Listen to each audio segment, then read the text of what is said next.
All seemed lost for Vince Focarelli as he lay in a hospital bed only days after his stepson was killed and he was shot 4 times in a failed gangland hit. His broken ribs, shattered by one of the assassin's bullets, prevented him from crying for Giovanni, from screaming with rage and venting his fury over the 5th attempt on his life. Today, life could scarcely be further from his days as Adelaide's best-known criminal, but despite having started a new life in Malaysia, the tough guy turned preacher misses home. Adelaide was my home and my heart is still there. I miss it, Focarelli says. I am missing 2 people. I am missing my wife and stepdaughter.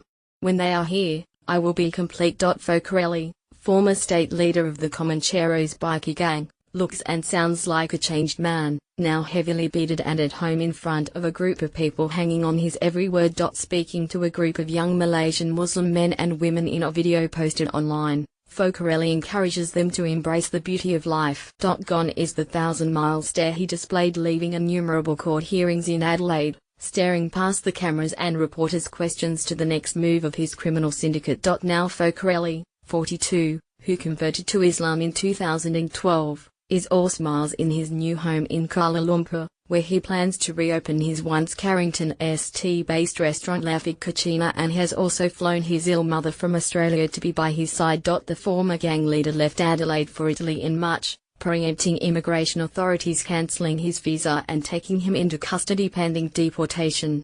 He was in Italy only briefly, collecting his passport before making a new life for himself in Malaysia. In the predominantly Muslim country, Focarelli said he has felt more free than he has for years. I have never experienced any culture as beautiful as this, Focarelli says in the video.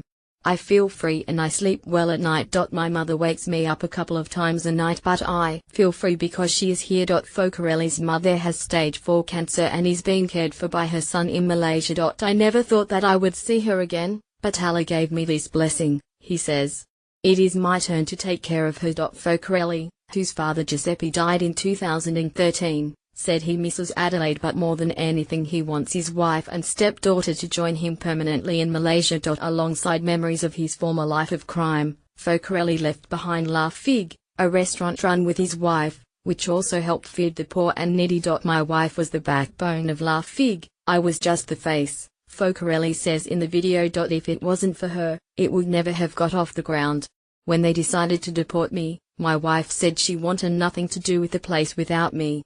So what we did was pack it up, put it on a container and it is now on Malaysian soil. As well as preparing to open a new restaurant and caring for his mother, Focarelli has begun giving talks on his journey to Islam and how he was torn apart by thoughts of vengeance as he lay in hospital after his stepson was killed. I desperately wanted to cry, Focarelli says. I couldn't get angry and scream because my ribs just isolated me from it all. I had to shut down. The only thing I was thinking about was that my stepson had been attacked and it was my turn for retribution. I isolated the death because it was too much to bear. It was not until he was arrested in connection to drugs and firearms found in the vehicle where his stepson died that Focarelli began embracing Islam, a religion he had been interested in but had not devoted himself to over the previous 6 years. I paid thousands of dollars trying to get out on appeal, Focarelli says. My lawyers told me on a Friday that I would be getting out on the Monday, but then told me authorities were scared for the public safety. They were worried there was going to be a shootout and, in their defense, that is fair enough. After his son's death, Focarelli spent 14 months in prison for drugs and firearms offenses. His father died 2 hours before he was released, compounding his grief. While I waited in prison I read the Quran, Focarelli says on the video. I was praying 15 times a day. It was my only reassurance. I flooded the cell with tears. I felt that it was my fault that my stepson had passed away. I had brought him into the gang world, into the criminal world. He was a very loyal young man, very strong and handsome. He didn't want to leave my side. I fell in love with him for that.